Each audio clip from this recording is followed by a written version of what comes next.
밧세바 사건이 일어나기 전까지 다윗은 거의 완벽한 사람으로 보였습니다. 그러나 밧세바 사건 이후부터 다윗의 치부가 계속해서 드러났습니다.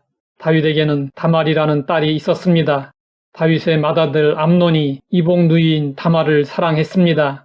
다말을 향해 욕정을 불태우던 암논은 다말을 자기 집으로 불러들여 강제로 취하고는 갑자기 미워하여 매몰차게 내쫓았습니다. 다윗은 이 소식을 듣고 몹시 화가 났지만 암논이 사랑하는 맏아들이라 기분 상할 말을 하지 않았습니다. 다윗은 이때 자신이 밧세바를 취한 일이 떠올랐을 것입니다. 다윗은 이 일이 자기 탓이라고 생각했을지도 모릅니다. 그렇다 할지라도 암논에게 죄에 대한 분명한 검증이 있어야 했습니다. 아무리 자신과 동일한 죄를 지었다 할지라도 자신의 마음에 채찍질하듯 징계했어야 했습니다. 그것이 가해자와 피해자 모두를 살리는 길이기 때문이었습니다. 그러나 다윗은 방관했고 별일 없었던 것처럼 세월이 흘렀습니다. 그러자 압살롬은 다윗이 암논에게 어떤 징계도 내리지 않을 것이라는 사실을 분명히 깨달았습니다. 이에 압살롬은 자신이 암논을 징계하기로 마음먹고 복수의 칼날을 갈았습니다. 2년 후 압살롬은 암논을 죽이고 도망쳤습니다. 다윗은 압살롬을 쫓다가 그 술로 도망가자 쫓는 일을 멈추게 했습니다. 압살롬을 잡아서 징계한 것이 아니라 거기에서 사는 것으로 징계를 대신했습니다. 암논도 죄를 지었고 압살롬도 죄를 지었습니다.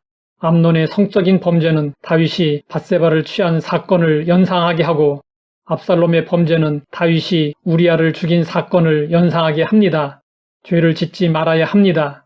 그러나 죄를 지었다면 그 이후가 중요합니다. 죄를 지으면 사망의 길이 열립니다.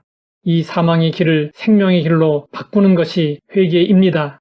그러나 다윗과 달리 암논이나 압살롬은 하나님 앞에 회개하고 돌아오지 않았습니다. 결국 두 사람은 사망의 길로 가고 말았습니다. 다윗 집안에서 일어난 비극의 근본적인 책임은 가장인 다윗에게 있었습니다. 암논이 병이 든치하다가 다윗이 와서 그를 볼 때 그는 말했습니다. 원하건대 내 누이 다말이 와서 내가 보는 데에서 과자 2개를 만들어 그의 손으로 내게 먹여주게 하옵소서. 이때 다윗이 자식들에게 관심을 가졌다면 암논이 비정상적인 요구를 했을 때 눈치를 챌 수도 있었습니다. 그렇다면 사전에 예방 조치를 할 수도 있었습니다. 그렇게 하지 못해서 결국 일이 벌어졌을 때 다윗은 다말의 고통을 이해하고 다말의 마음을 어루만져 주어야 했습니다. 그리고 암논이 맏아들일지라도 죄를 물어 엄하게 징계했어야 했습니다. 그랬다면 압살롬이 암논을 살해하는 일이 일어나지 않았을 것입니다.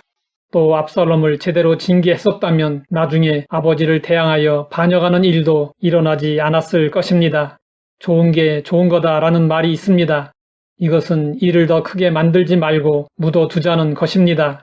다윗도 이런 생각을 했던 것 같습니다. 다윗은 좋은 게 좋은 거니까 흘러가는 대로 내버려 두었습니다. 그러나 죄는 묻어둔다고 사라지지 않습니다. 압살롬의 반역으로 번진 다윗 집안의 비극은 묻어둠의 결과였습니다. 고쳐야 할 것을 고치지 않고 바꿔야 할 것을 바꾸지 않은 결과였습니다. 직면에서 처리해야 할 일은 힘들어도 반드시 해야 합니다. 말하기 불편하여도 상대방의 기분이 상한다 하더라도 당장은 힘이 들더라도 해야 할 말은 반드시 해야 합니다.